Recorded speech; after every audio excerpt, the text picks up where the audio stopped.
Hey there, everybody. Doc Snipes here. Today, we're going to talk about 11 powerful rituals for emotional healing that you need right now. Let's start out by thinking about what emotional wounds actually are. Emotional wounds are caused by memories of past experiences and beliefs that formed from those past experiences that leave you feeling unsafe or powerless in the present. Engaging in one or more of these 11 powerful rituals can empower you to heal those wounds. The first one is journaling to recognize what your emotional wounds are. A lot of people have kind of pushed them down or put them back in a closet somewhere in their head, kind of locked them up, but they're still there.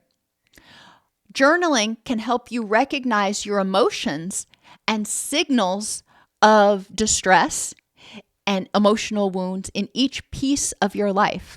Some of your emotional wounds will come out because it makes your stomach tight or makes it harder for you to sleep. Some of your emotional wounds may come out when you're feeling jealous or resentful of people or guilty. Some of your emotional wounds may come out when you're just feeling depressed and you're not exactly sure why, or anxious or angry, all of the above. Some of your emotional wounds may come out mentally when you have difficulty focusing or when you just really have a negative attitude about most things. That can signal that you're feeling vulnerable and that there may be an emotional wound that needs to be dealt with so you can see the good and the bad. You also want to recognize signs of emotional wounds in your environment. Maybe you don't put up any pictures of family because you had a very chaotic upbringing, or maybe there are triggers in your environment that just keep opening those emotional wounds. Recognizing those, paying attention to the fact when I look at this particular lamp or knickknack, it makes me feel sad. Okay, well, it could be just a moment of reminiscence, or it could be an emotional wound that you still need to heal. Maybe it's the lamp that you got when your mom died, and there are things that you failed to tell her before she died, and you still feel guilty about that. So when you look at it, that guilt comes up. When you're journaling, identify what triggered the emotion in the present. What was going on when I started feeling this emotion? What's the purpose of this feeling? If I'm feeling guilty, why am I feeling guilty? Oh, I'm feeling guilty because I didn't tell her those things before she died. Okay. So the purpose of that feeling is to remind me that I'm angry at myself for not telling her those things. All right. We want to identify those unresolved hurts that were activated, the benefits and drawbacks to holding on to that distress. So what are the benefits and drawbacks to me holding on to that guilt for not saying those things to my mom before she died? Because I can't do it now. What's the benefit? How does that enrich my life? How does that help me move toward my rich and meaningful life and not make that same mistake again? And how can I use my energy to address that issue in a way that helps me move toward my rich and meaningful life? I don't want to have that guilt. I don't want to have that situation happen again where somebody dies and I haven't told them everything that I need to tell them. Therefore, I am going to use my energy in the present to make sure that I communicate with people how important they are to me and how much I love them and care about them. Another practice is practicing hardiness and gratitude daily. Hardiness means commitment, control, and challenge. Looking at all the things that are important in your rich and meaningful life, recognizing that some of them are not going to be going well. It's rare that everything is going perfect. All right, that's fine. Hopefully, the majority of them are going okay, and you've got a few things over here that are not going so well. Embrace the good with the bad. You're committed to those, using your energy to nurture those things, even the things that are going bad, in your rich and meaningful life. Control means recognizing the things you can and cannot control and using your energy, again, in the present, to address those things you can control to nurture what's important in your rich and meaningful life. And the challenge is actually doing it. The challenge is stopping trying to control those things we can't control. And when we run into obstacles along the way, instead of viewing it as something horrible, getting curious and viewing it as a challenge. Okay, well, being healthy and living a long life so I can see my grandkids grow up, that's important in my rich and meaningful life. But, oh no, I have a heart condition. So, now I'm worried that I won't be able to live to see them grow up their entire, and have their own kids. I won't get to be a great grandma. But I'm committed to trying to do that. I'm committed to living as long as I can and making the most out of the time I have. So I'm going to use my energy to do what I need to do to control my heart condition and to nurture the relationships with my kids and my grandkids as long as I can. And I'm going to view it as a challenge. Yes, it would have been easier without the heart condition, but is what it is. So I could either use a lot of energy being angry about the fact that my life's not perfect, or I could say, I can have a rich and meaningful life and have this heart condition. I can be grateful for what's going well in my rich and meaningful life right now. Mindfulness is another powerful daily practice. In the morning, starting out reviewing what's important in your rich and meaningful life, thinking about how you're going to use your energy positively to move toward that rich and meaningful life throughout the day, and being compassionate with yourself. Mindfulness isn't all about just being optimistic. Sometimes it's about being realistic and saying, you know what? I'm just not feeling it today. I didn't sleep well, or I'm starting to get sick, or whatever it is, but I'm just not on my A game today. Being mindful of that, being compassionate with yourself, and instead of ignoring your thoughts, wants, and needs, changing it up a little bit to say, okay, so we're operating at 50% today. What can we do in order to, as we use our energy, as we do the things we need to do, in order to move toward our rich and meaningful life? And that's huge because it can help us start counteracting those harsh words that we learned when we were growing up, that you need to do it anyway. Just shut up, suck it up, and do it anyway. In the morning, we can acknowledge the new day. In the morning, we can acknowledge what is going right, which can help heal those emotional wounds because it helps us feel more empowered and safer. In the evening, we look back over the day and we give ourselves a congratulations for the things that went right. We have gratitude for what went right. And we recognize that if we made mistakes, we can learn from them. And that's another tool in emotional healing. Instead of viewing failures or mistakes as negative, view them as opportunities to learn. This is another thing we were often not taught growing up that caused a lot of shame and emotional wounds. It was like, oh, I made a mistake. People are going to hate me. They're going to judge me. No, if they do, that's their business. But because I made a mistake doesn't make me any worse of a person. It doesn't make me any less lovable. It means I learned how not to do it. Developing distress tolerance skills is important for healing emotional wounds. Think about an emotional wound like a cut on your arm.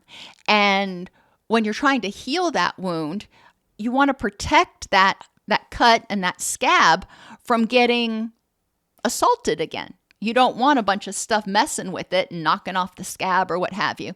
So you're going to figure out ways to protect it.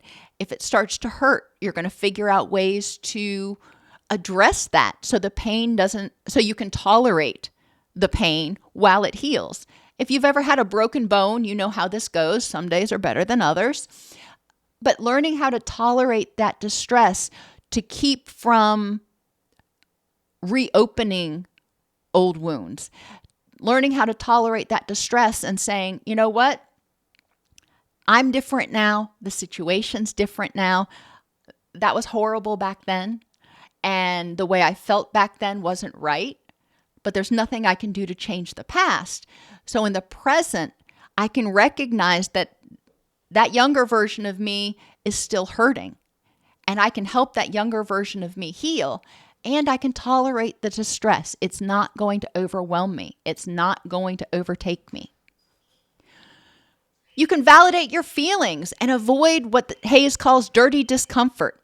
And dirty discomfort is the feelings we have about our feelings. So if I wake up in the morning and I'm not feeling it, I'm feeling kind of depressed and flat, and then I start getting angry at myself for feeling depressed, and then I start feeling guilty because I feel depressed and I may not be as productive today as I, quote, should be.